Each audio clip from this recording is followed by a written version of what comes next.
According to the Anguttara Nikaya and its commentary Manoratha Purani, Venerable Lakuṇḍaka Bhaddiya Thera was declared by the Buddha himself as foremost among bhikkhus in perfect voice. His story spans 3 past Buddhas and illustrates how aspiration, panna, and kama shape destiny. In the ancient city of Savatthi, a boy was born into great wealth. His family named him Bhaddiya, a name that would one day echo through the Buddha's dispensation. But from childhood, he was different, unusually small in stature. No one knew then that this tiny frame carried a vow made across countless lifetimes. Long, long ago, over 100,000 world cycles back, there lived a wealthy man in the city of Hamsavathi during the time of Pāṭimokkha Buddha. One day, he went to the monastery and heard something extraordinary. The Buddha had just honored a monk as foremost in perfect voice. His heart leapt. How amazing, he thought. In some future life, may I too become foremost among monks in perfect voice in the dispensation of a future Buddha. Fueled by this deep wish, he invited the Buddha and the entire Saṅgha for 7 days of generous offerings. On the final morning, he knelt at the Buddha's feet and said, "Blessed One, I ask for no heavenly rebirth or riches. Only this, let me fulfill this aspiration in a future Buddha's time." Pāṭimokkha Buddha looked into the stream of time and smiled. "Your wish will come true," he said. "In the era of Buddha Gautama, you will be reborn and attain exactly what you seek." From that moment on, the man lived only to create panna. When he died, he rose to the Deva realms, returned to human life, and cycled through existences, always drawing closer to the time of our Buddha. This pattern of vow-making and fulfillment is a classic theme in the Abhidhamma and commentarial literature. The bird offering during Vipassana Buddha's time is recorded in the Dhammapada commentary Dhammapada Atthakatha, illustrating how even non-human beings can generate profound punya through sincere intention. In the time of Buddha Vipassana, our aspirant was reborn not as a human, but as a golden-winged bird living peacefully in the Kema Deer Park. One day, while flying through the Himavanta mountains, he plucked a ripe sweet mango to bring home to his chick. But then he saw the Buddha, radiant, surrounded by monks. Instantly, his heart turned. All those times before, I met a Buddha with empty wings, but today, I have this mango. Not for my child, but for the awakened one. He flew straight to the Buddha. Knowing his pure mind, the Buddha signaled to Elder Asoka, who brought forward the alms bowl. Gently, the bird placed the mango inside, and right there, the Buddha accepted and ate it. For 7 days, the bird sat in his nest, overwhelmed with joy, repeating the Buddha's qualities in his heart. That single act of panna born of love, not duty, earned him rebirth in a happy realm and the gift of perfect voice. The kamic consequence of reducing the stupa size during Kassapa Buddha's time is mentioned in the commentary to the Anguttara Nikaya. Though well-intentioned, his decision reflected limited vision resulting in repeated births with short stature, despite great spiritual merit and punya. Yet karma is complex. In the time of Kassapa Buddha, after the Buddha had passed away, the disciples gathered to build a grand stupa.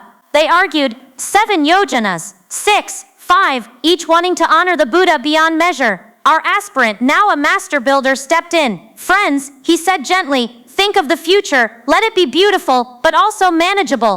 1 yojana wide, 1 high, that is enough." They agreed. But because he scaled down what was meant to reflect the Buddha's immeasurable virtue, a subtle kama took root. From then on, life after life, he was born small, so small that even monks mistook him for a child. Finally, in the time of our Buddha Gautama, he was born once more in Savatthi, tiny, but with unshakable faith. He ordained, practiced diligently, and one festival day a laughing courtesan bared her teeth as she passed by. He used that image as a meditation sign and in time attained anagami fruit. Later, with guidance from Venerable Sariputta, he broke the last fetters and became an arahant. Upon his attainment, he uttered these verses. "In the lovely Angarama grove, near the forest edge, I have uprooted craving completely, roots and all. Here I dwell, accomplished, having perfected the path, while others rejoice with drums, lutes, and victory conchs. My joy remains at the foot of a tree, rejoicing only in the Buddha's dispensation. The Buddha granted me this blessing. I hold Kayagatasati always, for the welfare of all beings. Those who look down on me because of my form, or follow me captivated by my voice, all are bound by the power of desire. They do not truly know me. One who knows neither the inner Dhamma, nor sees the outer Dhamma, is a foolish person, veiled by delusion, and is led astray by sound. One who does not know the inner Dhamma, but clearly sees the outer, such a one is called one who sees external results, and is still led astray by sound. but one who clearly knows the inner Dhamma and clearly sees the outer Dhamma. That one is called one who sees Dhamma unobstructed and is never led astray by sound. His verses appear in the Theragatha verses of the elder monks, and the Buddha's definition of a true Thera,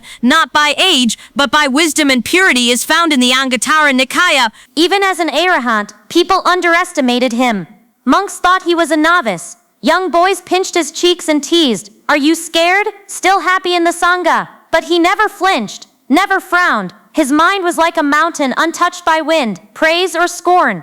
When the monks told the Buddha how calm he was, the Buddha said, "Monks, the Tathagata does not call someone Thera merely because of old age or high seat. Whoever has penetrated the truths and abides harmlessly toward all beings, that one is truly called a Thera. One is not a Thera simply by having gray hair. The Tathagata calls such a person old in vain, but whoever possesses truth, Dhamma, non-harming restraint, calm, has purified defilements and possesses wisdom, the Tathagata calls such a one a Thera."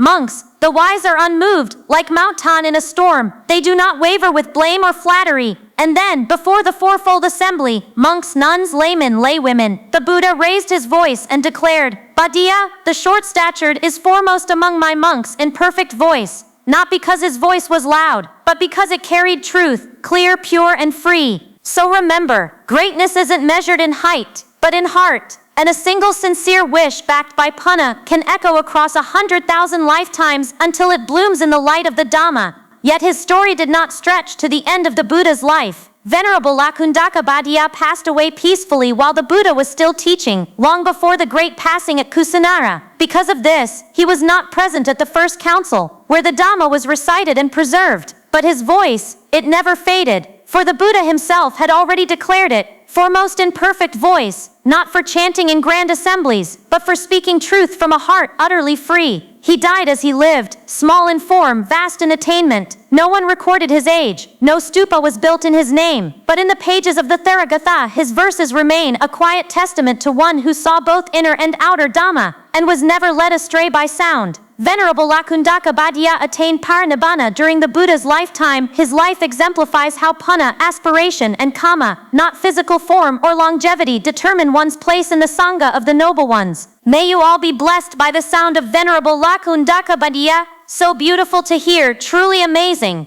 Yet as he himself taught, to truly understand, we must see both the inner and outer Dhamma. May we all come to see the Dhamma clearly and continually increase our punna,